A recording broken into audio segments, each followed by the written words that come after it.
Hello folks, today I'm going to tie it's a wee fly that's often overlooked for newer flies and newer versions.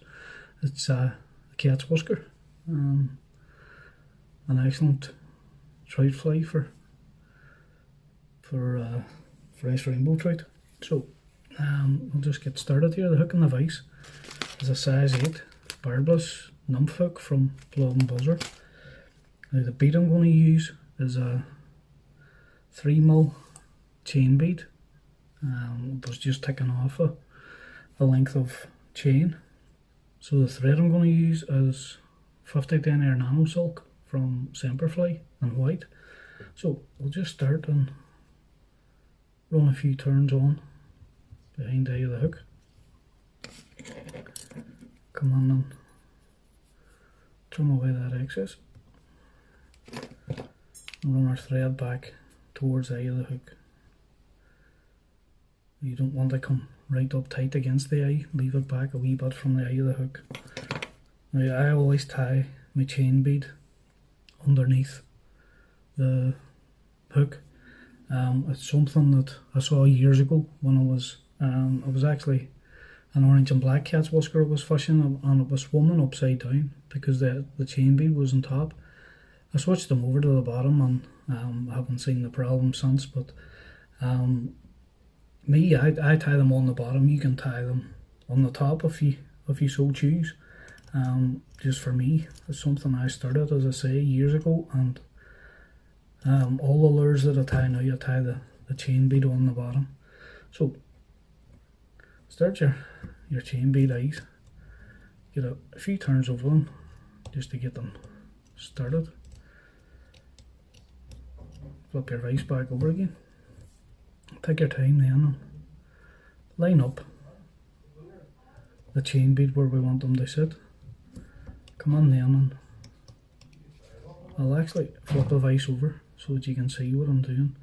Just come on then and figure 8 round the eyes and round the head of the hook and pull that up, and that'll give you a secure base. Flip it back over and then a few turns over that way, and then switch with it and a few turns back over the opposite way. So that should be tight enough then for the eyes. Now there's arguments for and against this as well, but I always do. So it's your choice whether or not you do. I just add a wee dab of super glue just to hold the eyes.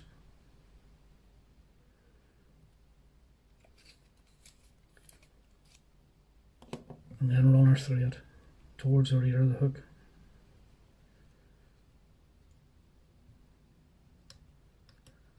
Right. This is crystal flash. All we need is one wee strand.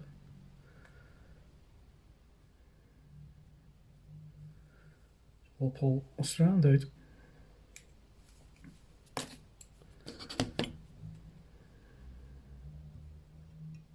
Wrap it around our thread. Hold the two ends. Come on then, and a few turns over just to secure that down. Come on and trim away the excess. So, the next part in the fly is marabou. This is white marabou from Blob and Buzzer. And what you want to do is just pick yourself off.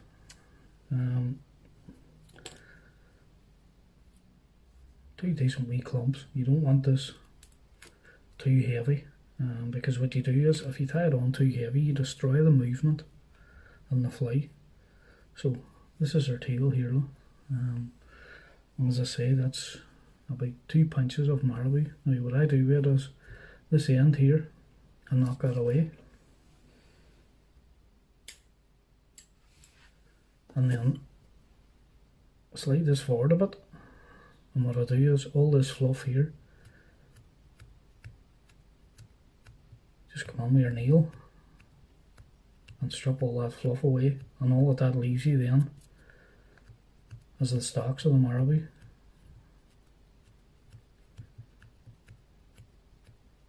And it gives us less bulk when we're tying in. So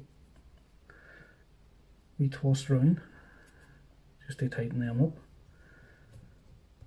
Lay the marabou down top, punch and loop to get us started. Couple of turns, just take a look through and make sure marabou's sitting on top. Come on then, and a few turns over just to tighten down on top of that marabou and hold it unsecure. Run our thread up behind the beads. Now, if your tail's too long, all you have to do is grab hold of the tail and punch that away. Now don't cut it with scissors, that'll give you a natural tear on the marabou. So the next part in the fly is a piece of silver wire. So I'll take off my length of silver wire.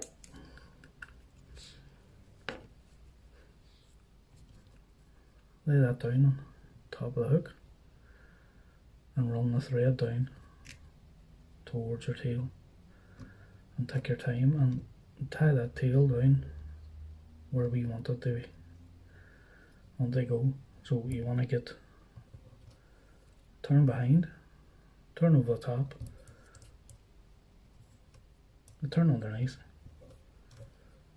and a turn over the top. That just keeps your tail at the top of the hook. So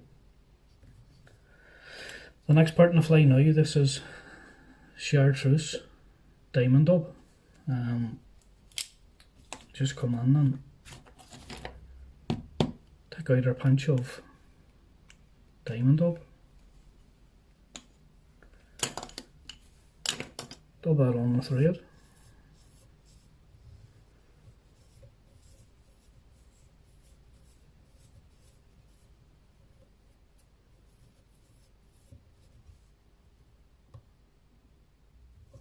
Give a turn over to start, tighten that in, and then start winding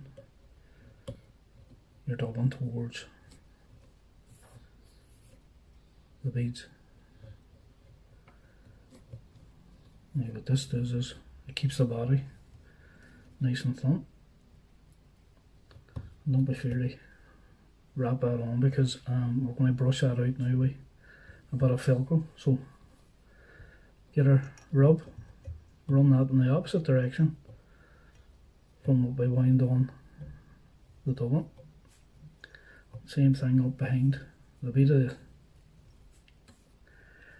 the 2 or 3 turns in over the beads, or behind the beads. One in front, one behind. Come on then and helicopter away that excess. Now, this is just a piece of Velcro on a stick. Just come on and pull that dubbing out, which gives us a wee bit of movement on the bottom of the fly.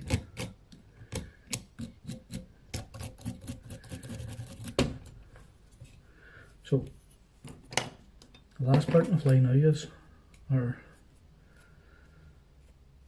overhackle, or overwing, sorry. So back to your dubbing and take off about the same amount again of marabou. Same thing, just gather up our bunch.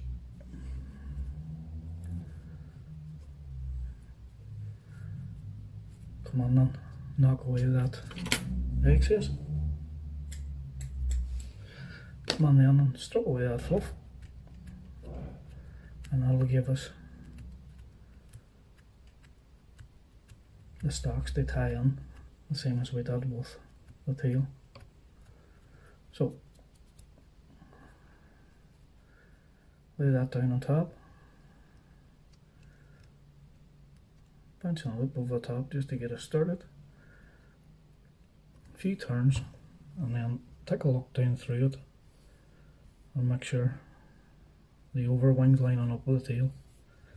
So come on then and just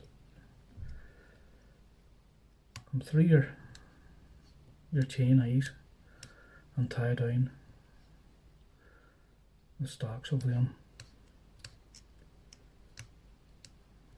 marabou. Just build up the head a wee bit. So before we finish, just come in again with a wee taste of our super glue. Same again, just a wee dab with the head, and then give that a couple of runs over around the eyes just to tighten everything in and keep that wing in place. So the last thing to do is come on then and give your 3 or 4 turn loop finish. Pull that tight. Come on then. Knock away the excess. So what you want to do is pull your wing back, match it up to the tail, and just come on and pinch that off to the same length. So that's our fly done. Now, as I say, that's often overlooked. We're always looking for the new fly and the new version and something different. Now, I have taken fish on a cat's whisker for years, and I actually done it myself.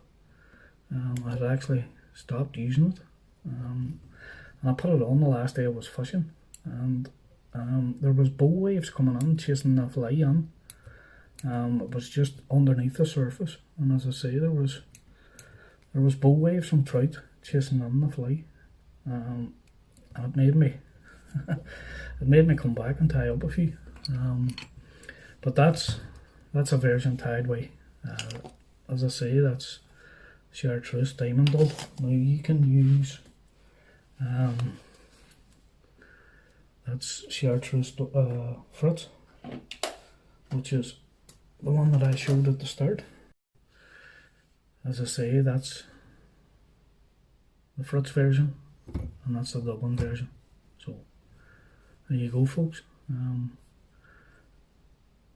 A much overlooked fly that definitely will catch you a few trout.